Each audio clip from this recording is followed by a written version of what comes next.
আকাশবাণী খবর পড়ছি শুভব্রত মুখোপাধ্যায়। বিশেষ খবর। প্রধানমন্ত্রী নরেন্দ্র মোদী আজ নতুন দিল্লিতে 11,000 কোটি টাকা মূল্যের দুটি জাতীয় মহাসড়ক প্রকল্পের উদ্বোধন করবেন। ভারতীয় মহাকাশচারী গ্রুপ ক্যাপ্টেন শুভাংশু শুক্লা দেশে ফিরেছেন। উপরাষ্ট্রপতি পদে প্রার্থী নির্বাচনের লক্ষ্যে বিজেপি সংসদীয় বোর্ড আজ নতুন দিল্লিতে বৈঠকে বসছে। রাশিয়াকে বৃহৎ শক্তি বলে উল্লেখ করে মার্কিন রাষ্ট্রপতি ডোনাল্ড ট্রাম্প ইউক্রেনকে রাশিয়ার সঙ্গে আপোষ করার আহ্বান জানিয়েছেন। যুব ভারতী ক্রীড়াঙ্গনে আজ ডুরান্ড কাপ ফুটবলের কোয়ার্টার ফাইনালে মুখোমুখি হচ্ছে মোহনবাগান সুপার জায়ান্ট ও ইস্টবেঙ্গল। আসছে বিস্তারিত খবরে। প্রধানমন্ত্রী নরেন্দ্র মোদী আজ নতুন দিল্লিতে প্রায় 11,000 কোটি টাকা মূল্যের দুটি প্রধান জাতীয় সড়ক প্রকল্পের উদ্বোধন করবেন। এই প্রকল্পগুলির মধ্যে রয়েছে দ্বারকা এক্সপ্রেসওয়ে দিল্লি অংশ এবং দ্বিতীয় পর্যায়ের নগর সড়ক সম্প্রসারণ। এই এক বিবৃতিতে প্রধানমন্ত্রীর কার্যালয় জানিয়েছে যে জাতীয় রাজধানীতে যানজট কমানোর জন্য সরকারের ব্যাপক পরিকল্পনার আওতায় এই প্রকল্পগুলি তৈরি করা হয়েছে, যার লক্ষ্য হল যোগাযোগ ব্যবস্থার উন্নয়ন, যাতায়াতের সময় কমানো এবং দিল্লি ও তার আশেপাশের এলাকায় যানজট নিয়ন্ত্রণ। ভারতীয় মহাকাশচারী গ্রুপ ক্যাপ্টেন শুভাংশু শুক্লা দেশে ফিরেছেন। আজ ভোরে নতুন দিল্লির আন্তর্জাতিক বিমানবন্দরে তাঁকে সাদর অভ্যর্থনা জানান কেন্দ্রীয় মন্ত্রী ডক্টর জিতেন্দ্র সিং, দিল্লির মুখ্যমন্ত্রী রেখা গুপ্তা এবং ভারতীয় মহাকাশ গবেষণা সংস্থা ইসরোর chairman doctor V Narayanan. Shubhanshu শুক্লার স্ত্রী এবং পুত্র সেখানে উপস্থিত ছিলেন। ভারতীয় মহাকাশচারী হিসাবে প্রথম আন্তর্জাতিক মহাকাশ স্টেশনে সফর করে শ্রী শুক্লা ইতিহাস সৃষ্টি করেছেন। মহাকাশ স্টেশন থেকে ফেরার পর শারীরিক পরীক্ষার জন্য তিনি কিছুদিন মার্কিন যুক্তরাষ্ট্রে ছিলেন। উল্লেখ্য, গত 25শে জুন ফ্লোরিডার কেনেডি মহাকাশ কেন্দ্র থেকে নাসার এক্সিয়াম 4 মিশনে তিনি নেতৃত্ব দেন। ওই সফরকালে শ্রী শুক্লা মহাকাশে মাইক্রোগ্র্যাভিটি সংক্রান্ত পরীক্ষা নিরীক্ষা চালান। গত মাসের 15 তারিখে তিনি নিরাপদে পৃথিবীতে ফিরে আসেন। ইনস্টাগ্রামে শুভাংশু শুক্লা তাঁর এই সফরের কথা এক আবেগমথিত পোস্টে সকলের সঙ্গে ভাগ করে নিয়েছেন। এক্সিয়াম 4 মিশনের পর ভারতের প্রথম মহাকাশে মানুষ পাঠানোর অভিযান গগনযানের জন্য তাকে প্রাথমিক পর্যায়ে নির্বাচিত করা হয়েছে। আগামী বছরের শেষ নাগাদ এই অভিযান হওয়ার কথা। উপরাষ্ট্রপতি পদে প্রার্থী নির্বাচনের লক্ষ্যে বিজেপি সংসদীয় বোর্ড আজ নতুন দিল্লিতে বৈঠকে বসছে। প্রধানমন্ত্রী নরেন্দ্র মোদী এবং বিজেপি সভাপতি জগৎ প্রকাশ নাড্ডা উপরাষ্ট্রপতি পদে প্রার্থীর নাম চূড়ান্ত করবেন। এ ব্যাপারে এনডিএ জোটের নেতৃবৃন্দ এ মাসের 6 তারিখে ঐকমত্যে পৌঁছেছিলেন। উল্লেখ্য, উপরাষ্ট্রপতি পদে মনোনয়নের জন্য নাম জমা দেওয়ার শেষ তারিখ বৃহস্পতিবার। ভোট গ্রহণ আগামী মাসের 9 তারিখ। বিহারের সাসারাম থেকে আজ ভোটাধিকার যাত্রার সূচনা করবেন লোকসভার বিরোধী দলনেতা তথা বরিষ্ঠ কংগ্রেস নেতা রাহুল গান্ধী। বিহারের 25টি জেলা জুড়ে আগামী 16 দিন ধরে চলবে এই যাত্রা। গতকাল পাটনায় প্রদেশ কংগ্রেসের প্রাক্তন সভাপতি অখিলেশ প্রসাদ সিং এই খবর দিয়ে জানিয়েছেন, রাষ্ট্রীয় জনতা দল নেতা তেজস্বী প্রসাদ যাদব সহ বিরোধী ইন্ডিয়া জোটের নেতৃবৃন্দ এই যাত্রায় অংশ নেবেন। যাত্রা চলাকালীন বিহারে ভোটার তালিকায় বিশেষ নিবিড় সংশোধনের ক্ষেত্রে কথিত অনিয়মগুলির বিষয়ে জনসাধারণকে সচেতন করে তোলা হবে। মণিপুরের রাজ্যপাল অজয় কুমার ভাল্লাকে নাগাল্যান্ডের রাজ্যপালের অতিরিক্ত দায়িত্ব দেওয়া হয়েছে। রাষ্ট্রপতি ভবনের এক বিজ্ঞপ্তিতে বলা হয়েছে, নাগাল্যান্ডের রাজ্যপাল লা গণেশনের মৃত্যুর পর রাষ্ট্রপতি দ্রৌপদী মুর্মু শ্রী ভাল্লাকে রাজ্যপাল হিসেবে নিযুক্ত করেছেন। রাজ্য বিধানসভায় পাশ হওয়া বিলে নির্ধারিত সময়ের মধ্যে রাষ্ট্রপতি ও রাজ্যপালদের সিদ্ধান্ত গ্রহণ বিষয়ে একটি মামলা আগামীকাল থেকে সুপ্রিম কোর্টের সাংবিধানিক বেঞ্চে শুরু হবে। রাষ্ট্রপতি দ্রৌপদী মুর্মু সংবিধানের 143 নম্বর ধারায় এ বিষয়ে সর্বোচ্চ আদালতের মতামত জানতে চেয়েছেন। এরই ভিত্তিতে ভারতের প্রধান বিচারপতি বি.আর. গাভাইয়ের নেতৃত্বে 5 বিচারপতির সাংবিধানিক বেঞ্চ প্রাথমিক পর্যায়ে এই মামলার গ্রহণযোগ্যতা নিয়ে তামিলনাড়ু এবং কেরালা সরকারের বক্তব্য শুনবে।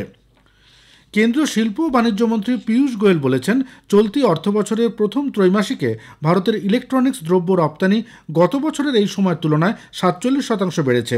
এক সোশ্যাল মিডিয়া পোস্টে পীয়ূষ গোয়েল জানিয়েছেন, এটি মেক ইন ইন্ডিয়া কর্মসূচির এক সাফল্য। এর ফলেই 2014-15 থেকে শুরু হওয়া বিগত এক দশকে দেশে ইলেকট্রনিক্স দ্রব্যের উৎপাদন $3,100 কোটি থেকে বেড়ে $13,300 কোটি দাঁড়িয়েছে। প্রধানমন্ত্রী নরেন্দ্র মোদী আগামী 31শে আগস্ট আকাশবাণীর মন কি বাত অনুষ্ঠানে তাঁর চিন্তাভাবনা দেশ বিদেশের মানুষের সঙ্গে ভাগ করে নেবেন। এটি হবে মন কি বাতের 125তম পর্ব। বেলা 11টা থেকে আকাশবাণী এবং দূরদর্শনের সবকটি চ্যানেল এবং Akashvani news on AIR website, mobile app, প্রধানমন্ত্রীর দপ্তর, তথ্য ও সম্প্রচার মন্ত্রকের ওয়েবসাইট ও ইউটিউব চ্যানেলেও মন কি বাত সম্প্রচারিত হবে। নিঃশুল্ক নম্বর 1800-117800 নম্বরে মেসেজ করে কিংবা মাইগভ বা নমো অ্যাপে মতামত জানানো যাবে। খবর শুনছেন আকাশবাণী থেকে। আমাদের সংবাদ শোনা যাবে ইউটিউব চ্যানেল আকাশবাণী সংবাদ বাংলা, ফেসবুক ও ইনস্টাগ্রাম আকাশবাণী সংবাদ কলকাতা এবং এক্স হ্যান্ডেল এআইআর নিউজ কলকাতাতে। রাশিয়াকে বৃহৎ শক্তি বলে উল্লেখ করে মার্কিন রাষ্ট্রপতি ডোনাল্ড ট্রাম্প ইউক্রেনকে রাশিয়ার সঙ্গে আপোষ করার আহ্বান জানিয়েছেন। রাশিয়ার সঙ্গে শীর্ষ বৈঠকের পর ট্রাম্প জানান, ইউক্রেনের পক্ষে সমঝোতা করার লক্ষ্যে নয়, বরং দুপক্ষকে আলোচনার টেবিলে আনাই তাঁর লক্ষ্য। এই যুদ্ধ অবসানে সরাসরি শান্তি চুক্তির পক্ষে মত ব্যক্ত করে ট্রাম্প বলেছেন, যুদ্ধবিরতি কখনোই স্থায়ী সমাধান হতে পারে না। এদিকে ইউক্রেনের রাষ্ট্রপতি ভলোদিমির জেলেনস্কি এক সোশ্যাল মিডিয়া পোস্টে বলেছেন, হত্যা বন্ধই যুদ্ধাবসানের মূল লক্ষ্য। আগামীকাল ওয়াশিংটনে ট্রাম্পের সঙ্গে জেলেনস্কির বৈঠক হবার কথা রয়েছে। মার্কিন রাষ্ট্রপতির সঙ্গে ইউক্রেনের রাষ্ট্রপতির পরিকল্পিত বৈঠকের আগে ইউক্রেনের সহযোগী ইউরোপীয় দেশগুলি আজ এক ভার্চুয়াল বৈঠকে বসছে। কোয়ালিশন অফ দ্য উইলিং নামের এই জোট আজ বৈঠকে বসছে বলে ফরাসি রাষ্ট্রপতির দপ্তর থেকে জানানো হয়েছে। বিদেশমন্ত্রী ডক্টর এস জয়শঙ্কর গতকাল নতুন দিল্লিতে ভারত সফররত দক্ষিণ কোরিয়ার বিদেশমন্ত্রী চো হিউনের সঙ্গে দ্বিপাক্ষিক বিষয়ে এক বৈঠকে মিলিত হন। পরে এক সোশ্যাল মিডিয়া পোস্টে ডক্টর জয়শঙ্কর জানান, দ্বিপাক্ষিক বাণিজ্য, সামুদ্রিক ক্ষেত্রে সহযোগিতা এবং শিল্প উৎপাদন সহ বিভিন্ন বিষয়ে তারা আলোচনা করেছেন। এছাড়াও প্রতিরক্ষা, কৃত্রিম বুদ্ধিমত্তা, সেমিকন্ডাক্টর, পরিচ্ছন্ন শক্তি ক্ষেত্রেও সহযোগিতার বিষয়ে তাদের মধ্যে আলোচনা হয়েছে। দুদেশের মধ্যে বিশেষ কৌশলগত অংশীদারিত্বের 10ম বার্ষিকীতে বিভিন্ন বিষয়ে দ্বিপাক্ষিক পর্যায়ে যে মতৈক্য হয়েছে সে ব্যাপারে তিনি সন্তোষ ব্যক্ত করেন। The value we attach to the relationship. Let me also take the opportunity to extend our greetings to you for the National Liberation Day of Korea. And your visit, I think, in many ways comes at a very important time. It's the 10th anniversary of our special strategic partnership. দক্ষিণ কোরিয়ার বিদেশমন্ত্রী চো Hyun সন্ত্রাসবাদের প্রশ্নে তাঁর দেশের কঠোর অবস্থানের কথা জানিয়েছেন। নতুন দিল্লিতে সাংবাদিকদের তিনি বলেন, সন্ত্রাসের প্রশ্নে দক্ষিণ কোরিয়া ভারত সরকার এবং এদেশের জনগণের পাশে রয়েছে।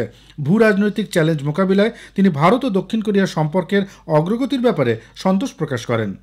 It was a good meeting and we explored ways to improve our bilateral relationship.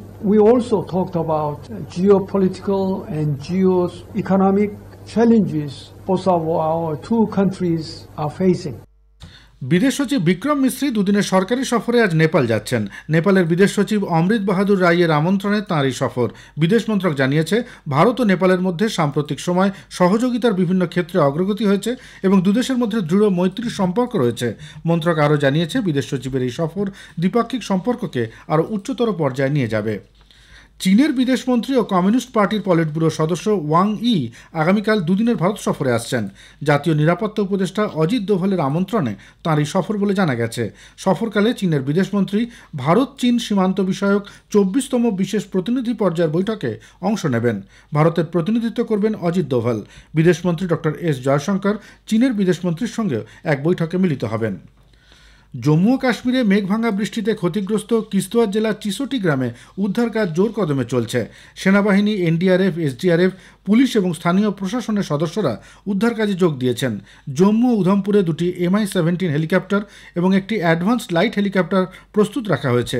মেঘভাঙা বৃষ্টিতে আকস্মিক বন্যায় 60 জন নিহত, 100 জনেরও বেশি আহত এবং বেশ কয়েকজন নিখোঁজ। প্রধানমন্ত্রী নরেন্দ্র মোদী, মুখ্যমন্ত্রী ওমর আবদুল্লা এবং উপরাজ্যপাল মনোজ সিনহার সঙ্গে কথা বলেছেন। কেন্দ্রের পক্ষ থেকে তাদের সম্ভাব্য সকল সহায়তার আশ্বাস দেওয়া হয়েছে। মোহনবাগান সুপার জায়ান্ট ও ইস্টবেঙ্গল 134তম ডুরান্ড কাপ ফুটবলের কোয়ার্টার ফাইনালে আজ মুখোমুখি হবে। সল্টলেকের যুবভারতী ক্রীড়াঙ্গনে খেলা শুরু হবে সন্ধ্যে 7টায়। এদিকে আজ অপর কোয়ার্টার ফাইনাল ম্যাচে জামশেদপুরে বিকেল 4টে ডায়মন্ড হারবার এফসি মোকাবিলা করবে জামশেদপুর এফসির।